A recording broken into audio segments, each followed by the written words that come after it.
This one might get a little bit more into the ranty vibe, only because I'm seeing a lot of people misuse it. I'm seeing it get kind of misrepresented, and it bugs me a little bit.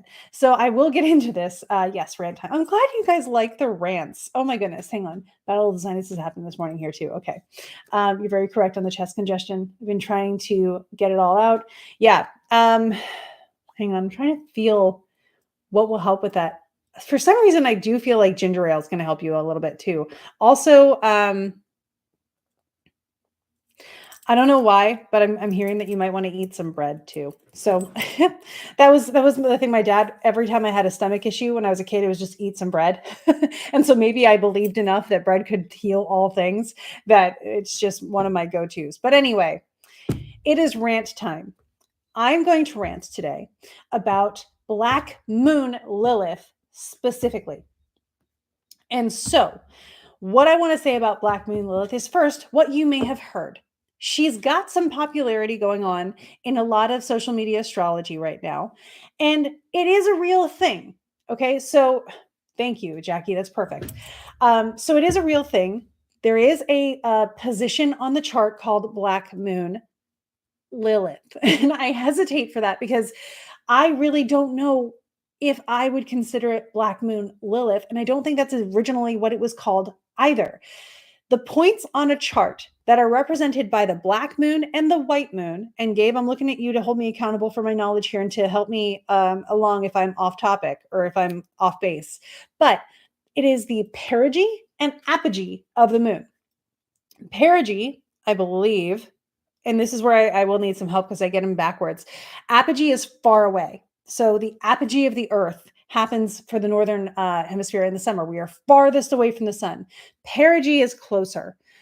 I hope I got that right. If not, switch them around. Anyway, the concept is the one that represents the moon furthest away from the Earth at her point in her circle around Earth or her orbit around Earth, where she is furthest away. Because if we are Earth, right, if this is Earth and this is the moon, it's not a perfect circle, right? It's an ellipse, just like everything else is. So over here is further away than over here. This is where we get our supermoons, right? When there's a full moon, while the Earth is, while the moon and the Earth are also closer to each other, supermoon, not a supermoon, further away, right?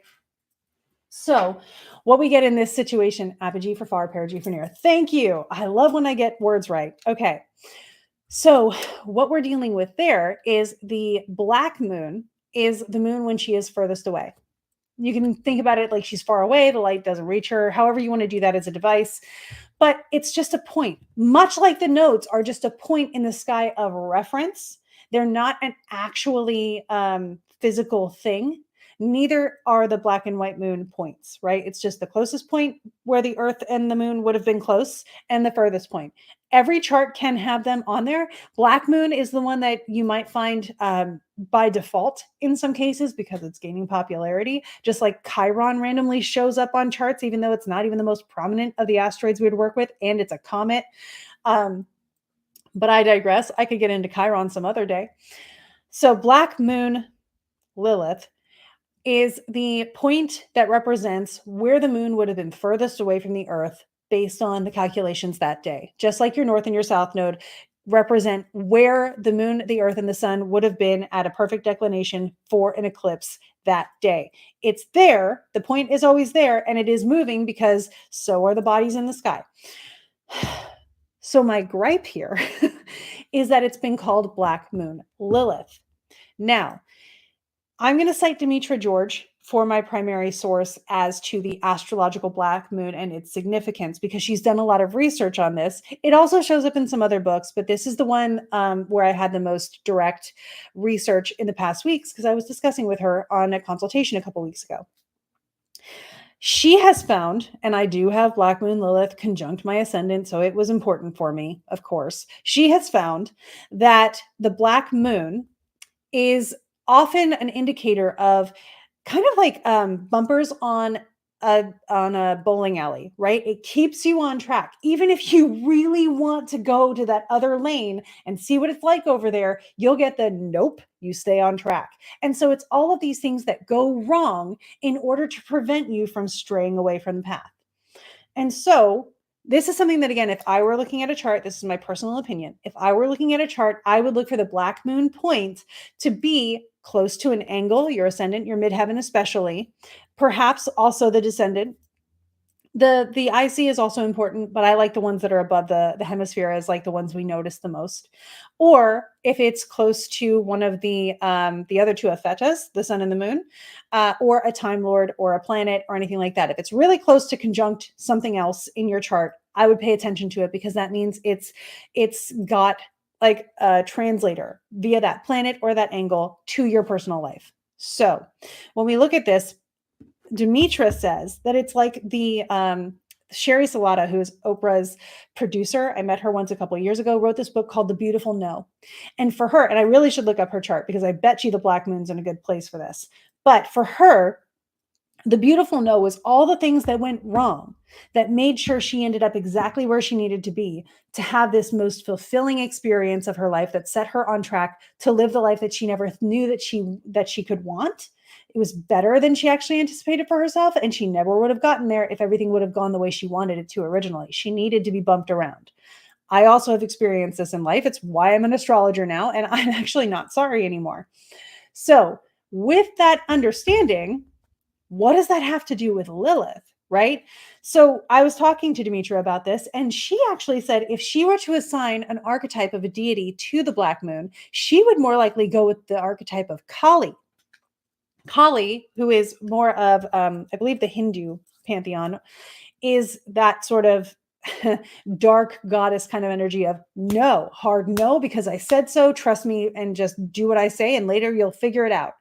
And it's a little bit Saturnian in that way, right? There's this hard boundary. I'm not going to tell you why, because I said so. No. Lilith has a totally different story. And so I did do some research on Lilith. You're going to see me refer to the side here because I want to cite some of the things that I've read. Lilith, sound off in the chat, right? We know a little bit about Lilith. Lilith is considered in most typical cases to be potentially the first wife of Adam, mother of demons, all of those things, right? And got chased out of the Garden of Eden because she wouldn't obey. Fair enough, get that. But that's not the origin of Lilith. This is actually a story that became popular much later, like in the AD. This is a story that gained in popularity, and it was used as an example for a little bit more patriarchal things, right? Yeah. And it also a character in Has Been Hotel who can sing. Can't wait to hear more about that. But anyway, Lilith actually goes back further than Jewish mysticism, than the I want to make sure I get this right. It's the Talmud, I believe, rather than the Torah. Gabe, that's another thing that you can hold me accountable for as I look for it on my thing. But she goes back further than that. You can actually find references to Lilith, who is represented as a serpent in a tree in the Epic of Gilgamesh. Now we're going back to Babylonian and stuff here again, right? So way, way back before Talmud. Thank you, Gabe. I appreciate you so much. Also, super smart, because you can tell me pretty much everything I want to know, and I really appreciate it. So Lilith is represented as the divine lady in the Mesopotamian myth, which goes back to, again, the Epic of Gilgamesh. A few centuries later, actually, let me tell you how she was described, because this is really cool. In the Epic of Gilgamesh and the story of Gilgamesh and the Hulupu tree, around 2000 BC, we get Lilith as a shrieking vampiric demoness who destroys the Hulupu tree and flees to the desert after Gilgamesh slays the serpent dragon. And she is described a little bit in this way, to quote the epic story. And the dark maid Lilith built her home in the Hulupu trunk. Gilgamesh struck the serpent who could not be charmed. The Anzu bird flew with his young to the mountains, and Lilith smashed her home and fled to the wild, uninhabited places. So this is where we have what is potentially our oldest known reference to Lilith, way before the Jewish and Abrahamic doctrines that came a little bit later. A lot of that is borrowed, right? The Epic of Gilgamesh, or the creation story of that same Sumerian Babylonian situation, has a great flood. It has a bunch of other stuff that are borrowed. There are trickster deities there. There are trickster deity-esque themes in the Old Testament Bible. If you read um, the Oxford Annotated New Living Translation of the Bible, they will get into the fact how Jacob, when he cheats Esau out of his inheritance, also uses a lot of tropes that are similar to other trickster deities. So we see that these stories do share some of those similarities, and much of, especially in Deuteronomy, when they talk about different treaties and things, are shared across many Near Eastern tribes at the time. So it's not all separate stories, right? They did borrow from each other. We have a lot of evidence to this effect. Lilith, of course, is one of those things. She gets borrowed in, and the patriarchy does what the patriarchy does and uses her as an example of Adam's first wife and casts her out, makes her a mother of demons. Yes, she is represented in a demonic way in the original myth that we have access to here, but she is noted as the queen of the night. And so she has this more dark feminine representation. Dark was different in a lot of contexts at the time. I really recommend reading another Demetra George book, Mysteries of the Dark Moon, because it gets into this kind of stuff archetypally and more culturally relevantly from the time. So black, like in the yin yang, right? Like the actual yin yang, black is representing the more feminine energy, not because it's bad, but because it's more receptive, because it's gentler, because it's like the night and it's softer, right? The white represents the more daytime kind of energy, the more ambitious, the more pointy, like the more go get 'em kind of directed kind of energy. Lilith would have been representing a nighttime thing. This is where a lot of feminine energy was said to kind of dwell and relate to. So Lilith herself does, we are not without Lilith in our chart. Lilith does have an asteroid. So this is what I would say if you were looking for this Lilith myth, this Lilith archetype in your own life, you want to look for the Lilith asteroid rather than the dark moon. I don't think we get the same Lilithian, if you want to call it that way. I don't think we're going to get the same Lilith archetype interpretation from the dark moon because it's going to be a different situation. If you follow the way Demetra George says, and the way that I can kind of attest to it having played out in my life, and I am going to do some research on the Beautiful No Authors book as well, Sherry Salata, to see where her dark moon is. The dark moon is I know you think you know what you want, but you got to trust me. No, no, no, no, no, no, no. Oh, look, you got to where you belong. Yay. That's the more black moon thing to look at. So if you're going to look at the black moon in your chart, look at that area of your life and say, how have I had a lot of what I've always dubbed in my life false starts? Some people might call them failures or falling off the wagon. And how can you then reframe them and say, no, this is just the universe's way of saying that's not the right path. Go this way instead. It's dangerous to go alone. Take this path. I'm sorry for the Zelda reference. I can't help myself. But anyway, if you're looking for Lilith, I wouldn't be looking at the black moon point. I would be looking at the Lilith asteroid. You can find the Lilith asteroid in your chart and then see how it relates to your chart. You can find the Lilith asteroid in your chart, see if that's really close to a personal planet, to an angle, to something that means something to you. If you relate to Lilith a lot, there is a high chance that there's some reason for that, and we can find validation for it.